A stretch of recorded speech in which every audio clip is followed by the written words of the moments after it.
The motion alleges that 2 years since assuming office, Rigathi Gachagua has acquired property and wealth whose estimated value is 5.2 billion, despite his known income by way of employment is 24 million. This is extremely outrageous. Honorable Mutuse goes ahead to give properties that he alleges are owned by one Rigathi Gachagua. I trust he was just given a document to sign. Had he taken some bit of time to do some research, he would not embarrass himself in the National Assembly. James NDERITU Gachagua was the governor of Nyeri and died in London on the 24th of February 2017, and yours truly, Rigathi Gachagua, was by his bedside. Prior to his death, 3 or 4 weeks before, in privacy, he wrote his will and appointed Rigathi Gachagua as an executor of that will, jointly with Mwai Madenge, his close-time buddy who is a quantity surveyor, and celebrated lawyer Njoroge Regeru. The three of us were tasked to manage his estate. In the will, you'll be given a copy. He did put his properties and assets and cash and anything that he owned in this world. And among the things that he did put was the Olive Garden Hotel, Vipingo Beach Resort, the Queen's Gate apartment, and Langata high-rise flats. It is these 4 properties that the Honorable Mutuse alleges in the National Assembly that Rigathi Gachagua has acquired them after becoming Deputy President in 2022 when NDERITU Gachagua died in 2017. It is the most embarrassing allegation a member of parliament can table before the National Assembly. Those properties were constructed and were in operation when the late Gachagua was alive. I take this opportunity to ask for forgiveness to my late brother, James NDERITU Gachagua, that today, as your younger brother defends himself, he'll defile your privacy by distributing your will that you wrote in privacy. That your properties that you worked so hard for many years to benefit your wives and children are now a subject of discussion and are alleged to be proceeds of corruption. How unfair, how cruel can you be to a dead man? A man who worked so hard, a man who gave his life for his family, to buy plots, to construct property, and leave them in his death for his children and his brothers and sisters. And then you go to the floor of the House and allege that those properties are a production of corruption. My dear brother, rest in peace and forgive me for having joined politics. Because were it not for politics, you would not suffer this shame. Your children are crestfallen as they see their properties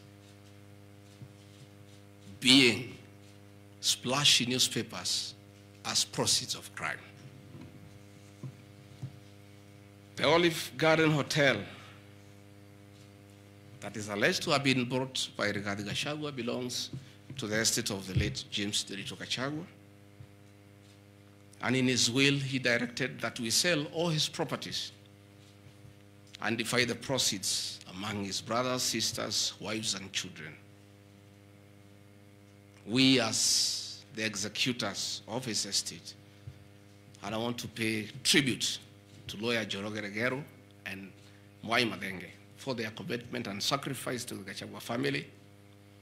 Many executors who have been given properties to run by deceased people end up misusing them and depriving the beneficiaries. These two great men and myself, because my brother knew I'm an honest man and a fair person, and he knew his family would never suffer in my hands. We were able to sell Olive Garden Hotel at 412 million and distributed the proceeds to the beneficiaries as directed in his will. We registered his will in the High Court of Kenya and were given the probate. And my late brother, in his wisdom, left Rigathi Gachagua 5% of his wealth. I was therefore able to get 20 million shillings from this sale. That is money that is in my account that again I'm told they are proceeds of crime. He left my mother 5% of his wealth, another 20 million shillings. And since my mother is dead, my late brother, because he trusted me, had put in his will that I hold my mother's shares in trust. So that is another 20 million shillings in my account. Again, my late brother left me another 4% hold in trust of the children who is deceased, the late Dr. Friend Wachira Gachagua, whose children are in South Africa. And another 16 million shillings was put in my account. My late brother gave 2% to my wife, Pastor Dorcas, because of her kindness of looking after him when he was ill. All this money that has come to me from a dead brother, I'm being told are proceeds of crime.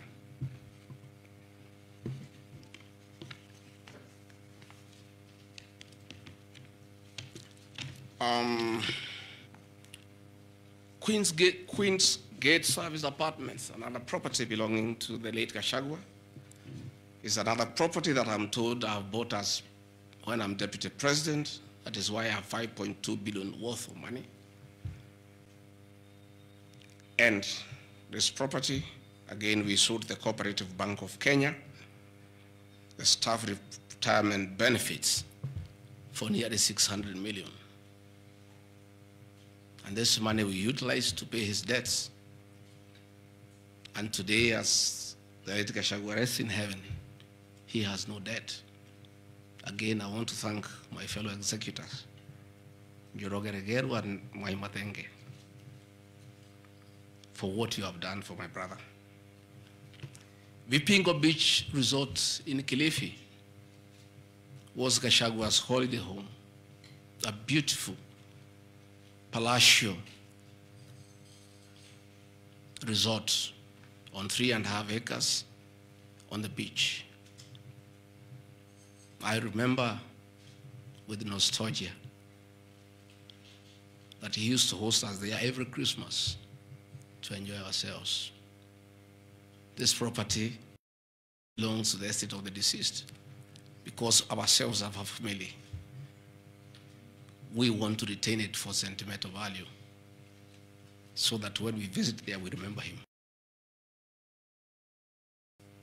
The Honorable Mutuse again goes to the, in a very emotional manner, quoting the Bible, says that this property has been bought corruptly by the deputy president without knowing where the money has come from.